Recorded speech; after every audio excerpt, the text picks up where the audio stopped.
Okay, so I wanted to speak today around one of the most common blocks that I see amongst my clients. And as a psychotherapist, I wanted to break this down for you, for anybody else who has a fear of success, okay? Now, you might not identify that you have a fear of success, but if you are someone who keeps saying, I want to have this, I want to do this, I can't wait until I succeed in this way, and then you keep finding that you're coming up against blocks, whether that be your own behavior in the form of self-sabotage, in the form of procrastination, in the form of busying yourself doing everything but the task that you need to do. If you find that just as things get good, you somehow find a way to stop doing it, right?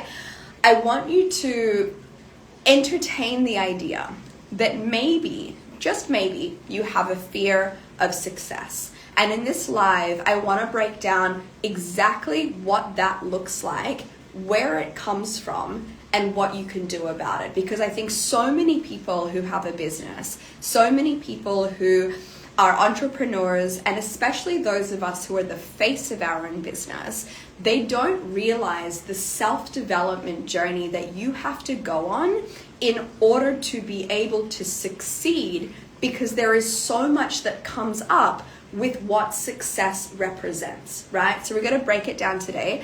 And I made some notes because I tend to blabble and I don't want to go off course. I want to keep this really succinct and really informative. If you guys have any questions, please just ask, and I can see your comments, and welcome to everybody who's here. But if you have any questions, please ask as I'm speaking and I'll be more than happy to answer them.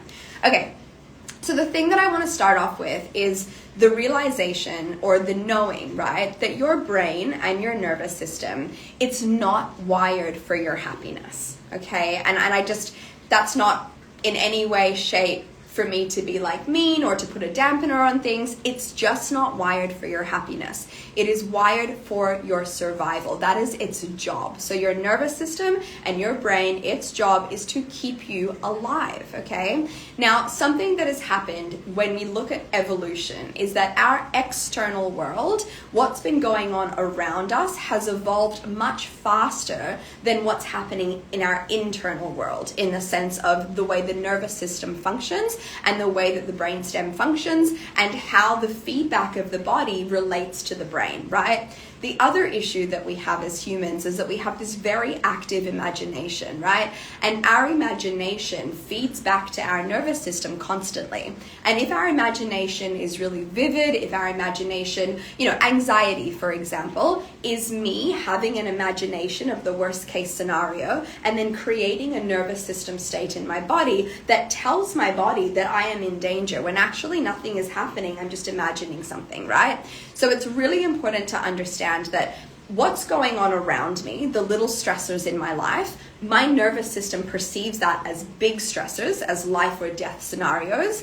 And also, I have this imagination in my brain that is so capable of conjuring up all sorts of images, all sorts of scenarios. And then if it feels really vivid and feels really true, and I think about it enough, my nervous system responds as if it is true, right? So I want you to just know that as a little bit of background context, and also remember that your nervous system and your brain, its job is to keep you safe, not to keep you happy, okay? So why does this matter when it comes to the idea of success, okay?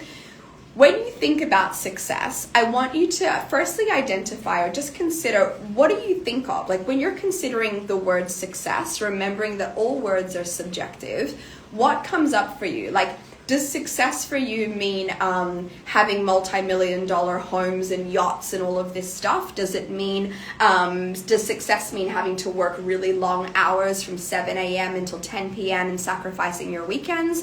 Does success mean flying private jets? Does success mean having time and freedom? Like, what is the conditioned version of success that you have, right? That's really important for you to identify. And then to think about, okay, when I imagine myself having that version of success, or when I imagine that version of success, what comes up for me?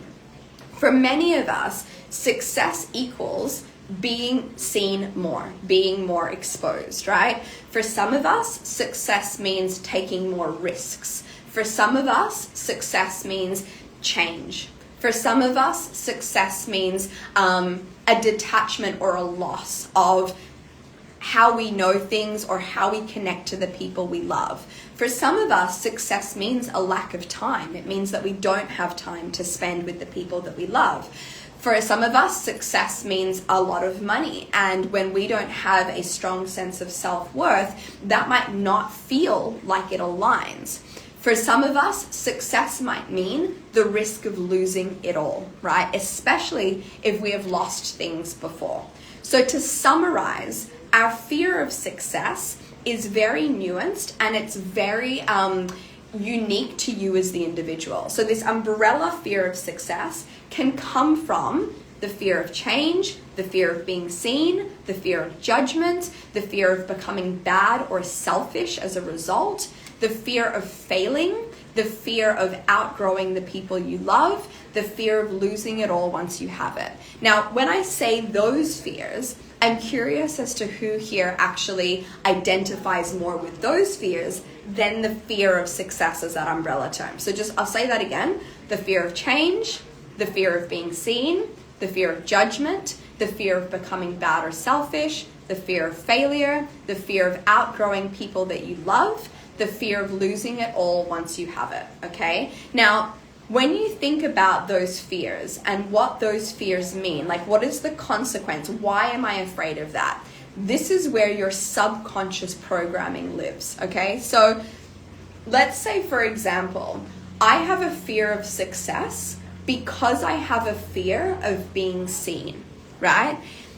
Why do I have a fear of being seen? So this is where you start to really understand what's sitting in the subconscious mind. Well, I have a fear of being seen and of being exposed because I'm afraid that if somebody sees me or if somebody hears me, I'm gonna get in trouble for doing it wrong. Let's say that's the example. Why will I get in trouble for doing it wrong? Where does that come from? Right?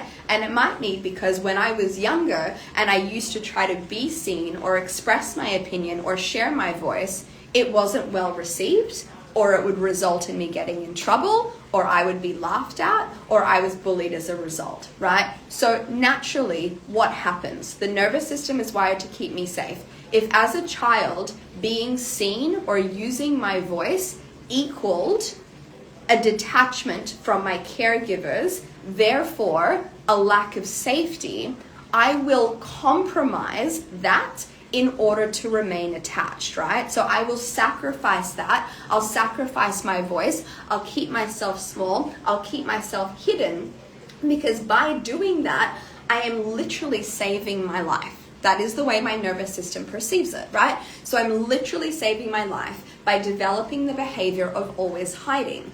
Now, as an adult, what does that look like, right? So say I run my own business, as I am doing right now, I am on a live, okay? Let's say my fear is the fear of being seen, right? Naturally, right now, I'm gonna be feeling anxious. I'm going to be feeling like I want to turn off the live, right? I'm going to be questioning everything that I'm saying, and I'm going to be really worried that no one's going to care, no one's going to watch it, somehow I'm going to get in trouble, maybe I'll say something wrong, okay? So all of these things might be coming up.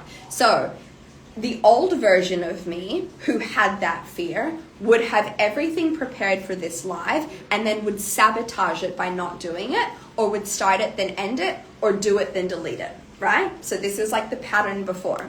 Now, the pattern where you're trying to heal this and realize that it's not actually true requires you to understand the fear, understand what the fear, where the fear comes from, and why that fear is present in the first place.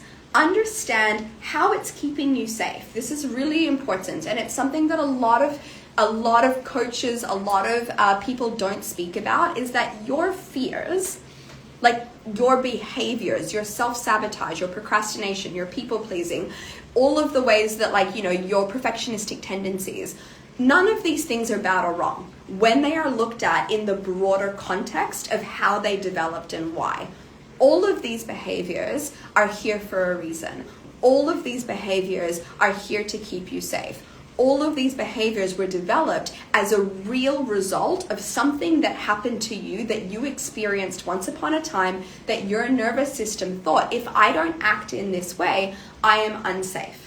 Okay, so I want you guys to remember that even if a behavior is annoying to you and you feel as though it is hindering your success, it has a purpose, it has a reason, and its reason is one of protection. It's just that we need to actively remember and remind it and show it that we are no longer in the state that we were in when it was developed. In other words, we are no longer vulnerable, we are no longer dependent, and we no longer need to act in such a way in order to maintain our safety. We are now adults and everything is different. But your nervous system, as many of you know, it's not only wired for safety, but it's also wired for familiarity, meaning that it likes to travel the path of least resistance. When that comes to the brain, it will activate and utilize the neural pathways that are the strongest, meaning the ones that have been repeated the most, right? So if you have a fear of being seen, or you're afraid of being seen, or you're afraid of judgment, or you're afraid of failure, or you're afraid of loss, right?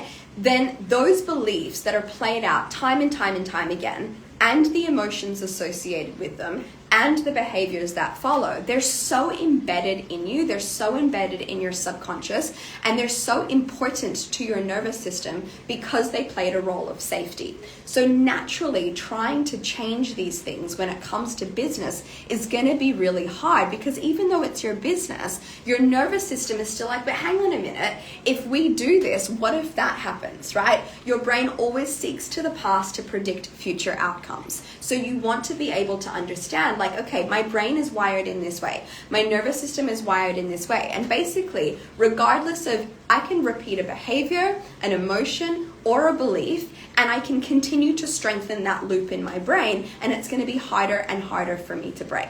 So what I want you to do, and if this is resonating, I want you to identify the fear beneath the fear of success. So if you have a fear of success, I want you to break it down, okay? I want you to identify what is the fear or the fears that sit beneath that, like I shared with you earlier, okay? Then I want you to identify any emotions that are associated with it, whether it be anxiety, whether it be guilt, whether it be shame, whatever it is that's associated to it, and the behavior that comes with it. So that could be, I always procrastinate, or I self-sabotage in this way, or I overthink everything and then never actually do anything, or I find myself sitting in my office busying myself with everything but the thing that I'm supposed to be doing, or I notice that whenever someone asks me what I do, I change the topic or I change the subject. So notice the behavior as well, okay? Once you've noticed all of these things and once you've written them all down, I want you to identify, where did they come from? So apply your skill of not only empathy, but your skill of curiosity to these thoughts, beliefs, and behaviors, okay? Where did it come from? When was the first time I ever felt this thing, right? What is it trying to protect me from? So what is its role in safety, and how is it trying to keep me safe? Or what is it trying to help me avoid? So really just try to understand it, right? This is a part of you, a sub-personality that you have that has a really, we should actually be really thankful for it. It's a part of you that kept you safe for a long period of time in the way that it helped you to remain attached to your environment or your situation for a long period of your life. It's your job now to get curious about it, to understand why it is there, to understand its role of safety and protection. And then I want you to be able to challenge it, right? I want you to then write all these things down and then challenge it. So for every single belief and behavior that comes up, and every single fear that you realize is there, and every single memory that comes up, I want you to ask yourself, okay, I see you, like I see this, I understand it. Is it true? Is it still true? Is it universally true for every single person in the world? Or am I just applying this to myself? Where did this come from? Is this a belief that I formed when my environment and my situation was different? Is this a belief that was formed because of the conditioning of other people and things that I heard on repeat within my family or my household or my religion when I was younger, or my culture, right? Is this a belief instilled on me from school? Like, where did this come from? Like, is it even actually mine? A lot of the time, when we are impressionable and young, if something's repeated to us enough times, like, we bring that on board. We think that that is the way life is. That forms our values. It forms how we see the world. It forms our unique perspective. So ask yourself, like, is this actually what I believe in as an adult? Like, do I actually agree with this belief or not? Get curious around your beliefs, okay? Then I want you to ask yourself, like, could there be another possibility? Is there another way of seeing this, right? Is this fundamentally true? If the answer is no, like, what could be another possibility? Does every single person in the world see their business through this lens? And if not, what would be another possibility? Just entertain, be willing to entertain the possibility of a different belief, okay? Then I want you to think, okay, so out of these other possibilities, which new belief would be more helpful? Which new belief is actually more true? Which new belief is actually one that is in alignment with my values and my definition of success, right? So once again, at the very start, I asked you to think about your definition of success. Now I want you to think about it again, but through the lens of who you actually are, through your own values, your own morals, and what you stand for as a person today. Right? So what does it mean to you to be successful now, today, okay? And then I want you to look at those beliefs and come up with new ones that are more in alignment to that challenge the old ones and are more true to who you are as an adult in your current situation. I want you to ask yourself, if this belief were true, like if this new belief were true, what is the worst that could happen? What's the worst that could happen? Entertain the worst case scenario. What's the worst that could happen? And then I want you to ask yourself, if the worst happened, what are the chances that I would be okay in a month from then, 3 months from then, 6 months from then, a year from then, 2 years from then? Like, what are the chances that I'll be okay? Are those chances low or are they relatively high? Okay? So now we've got our new beliefs, our new possibilities, and we've entertained the worst case scenario. So that part of our brain that's like, oh, but what about this? That feels okay, right? So from there, I want you to ask yourself, what would these beliefs look like if I were to take action on them today? So how do I actually convert these new beliefs into micro steps of bravery that I can practice right now? And as I do so, I can start to meet myself with compassion, and I can start to expand my nervous system safety around these little micro steps of bravery. I'm not saying to take a massive leap. I'm saying to ask yourself, what would small action steps look like in correlation to these new beliefs that you've come up with? Now, why do we do this? Because remember, your beliefs, your emotions, and your actions are all intertwined. In order to change the neural pathway in your brain and the way that you actually show up and all of those subconscious patterns, you need to tackle it from all three angles. Your brain not only needs a new belief, but it also needs to identify that new belief with an emotion that is more positive, one that is, more aligned to possibility and hope. And it also needs to physically see you executing it in action and realizing that nothing bad is going to happen to you, right? Your brain is wired for safety, not happiness, and it needs to see a new version in order to believe it to be true. Your brain will always rest in what's familiar because familiarity is safe, even if it's not what you want, okay? So in order for you to change, you have to take these steps and then take those micro steps of bravery in order to shift the thought, shift the emotion, and shift the behavior. If you can do this every single day from this day on, if you're watching this and this has found you, from this day on, choose 1 to 5 things that you can do every day which align with those beliefs, right? Execute them. Feel the anxiety in your body. Feel the fear before you do it. Check in with yourself after you've done it. Like right now, after this live, like, am I still alive? Yes. Am I okay? Yes. Has anyone like done anything bad to me? No, I am fine, right? So check in with yourself after the action, acknowledge to your brain, your nervous system, your emotion that nothing bad has happened, that you are safe. Repeat the new belief to yourself, e.g., it is safe to be seen, it is safe to be heard, my voice is important, the right people will find me and will resonate with what I have to say, right? That might be my new beliefs, right? And then feel proud of yourself for being able to achieve it and being able to show up in this new way.